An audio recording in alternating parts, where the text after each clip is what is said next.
Tell me what your life was like before you died.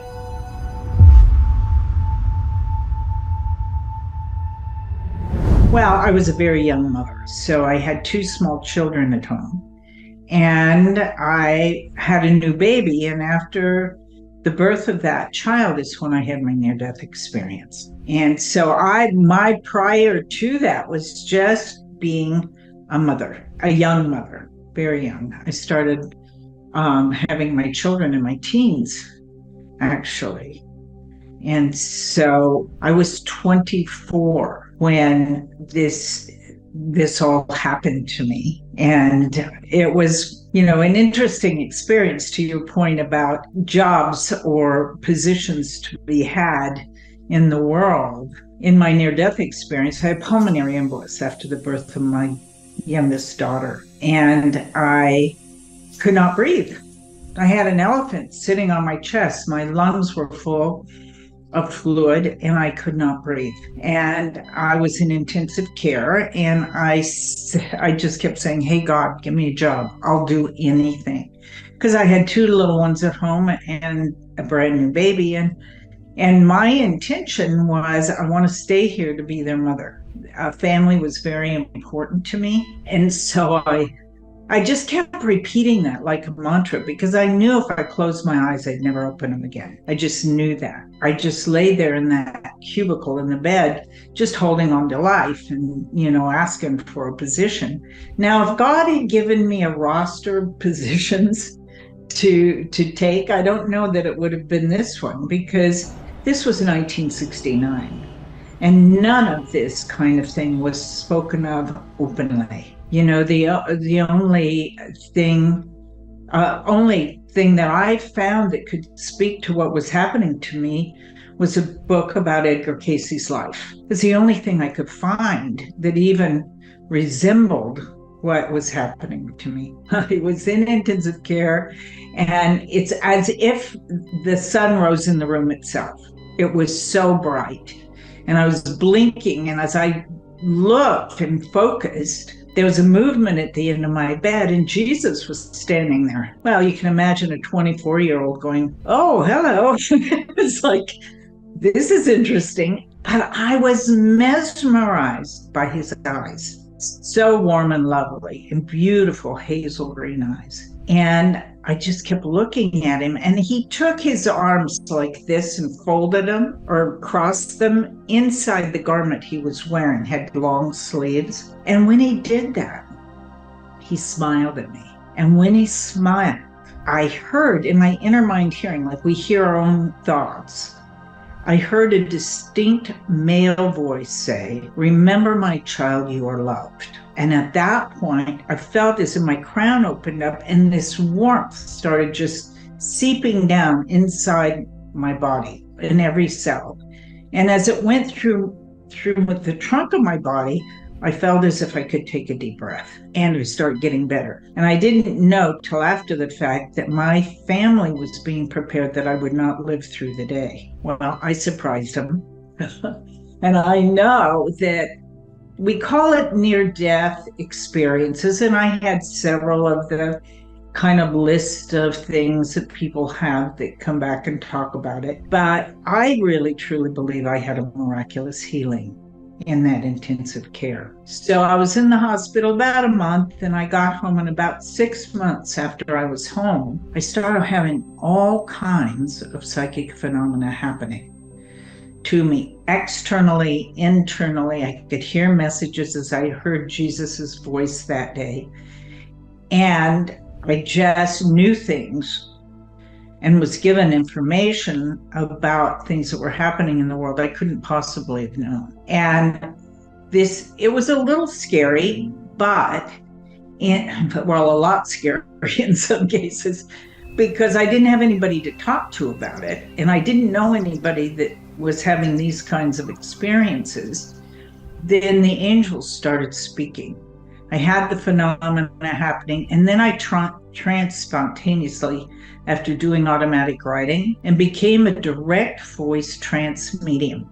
Back then, the term channeling wasn't even used for this type of work. And I started getting all this information, like I said, that I couldn't know. There was no way in my consciousness, in my intelligence, they could have had that information. So I kept getting confirmation after confirmation, and I trusted what was coming because things were coming true. But it was off-putting, as you can imagine. My children's father, terrified him. And like I said, I didn't go into social situations, let's say, and say, guess what I can do? Because people would have been terrified. But the angels kept teaching me. They were my mentors. And people started finding me. And I don't know how.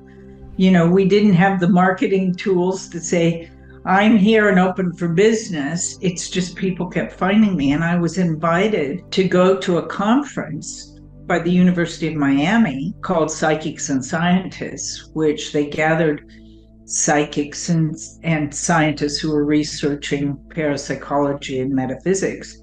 I don't know how they got my name. I got an invitation. I went to that. I met some scientists and they tested me for my psychic ability, which in that time gave me, it was like the good housekeeping seal of approval, like, you're not a crazy person, you're psychic, which, for me was real validation from science, that this was something that was real in my life.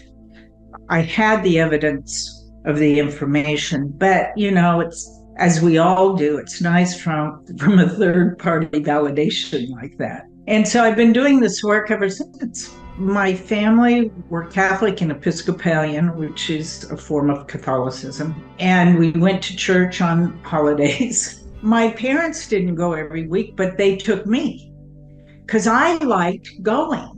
I liked the sense of spirit. It wasn't the dogma that I paid attention to, but I liked the building. I liked being in the building. I liked the choir. It felt good to me there. I didn't really pay attention to what the priest was saying much, but I thought, it sure feels good in here. And so I used to say, will you please, they just thought they would go, okay, and they'd take and drop me off and come pick me up.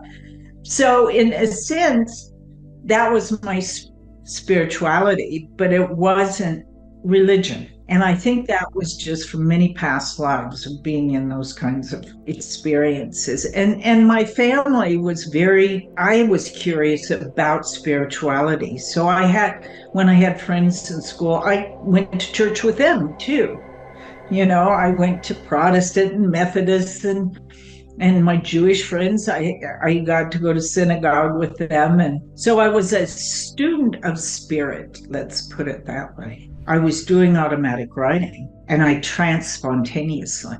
And then this voice came through me. And the voice that came through me identified as an entity named Orlos. And Orlos said, very soft-spoken and very genteel, said, I'm here to prepare you for higher teachers. And I was in a trance state, in the sense of I couldn't move my body. It happened when I was laying down like Edgar Cayce. And that was a little unnerving to not be able to move. And now I know, it happens at night to people when they have out-of-body experiences, that night paralysis. But it was my body being held in a certain state. So the electrical system of my body, my nervous system, wouldn't short circuit because they were working on the frequencies of my body. Now, this sounds a little strange. It did at the time to me because I didn't know what that meant. But I just trusted. Alex, when I was in that intensive care room and I said, hey, God, give me a job, I realized when this all started happening to me, this was a job. And like I said, had I been given a roster of positions, I probably wouldn't have chosen at that time this particular one. Now I'm very glad I did and have learned so much. But in that time, people were afraid of even talking about metaphysical things. No, each soul chooses incarnation, and you all have won the lottery. You have a body. It's not something demanded of you, but a choice to be made for growth and expansion and awareness and the experience of the human experience, having a body to touch and be touched, to have all the senses to be experienced and to experience emotions. That is a gift. So the purpose, all purpose, is life itself. And most importantly, each soul wishes to survive once in a body.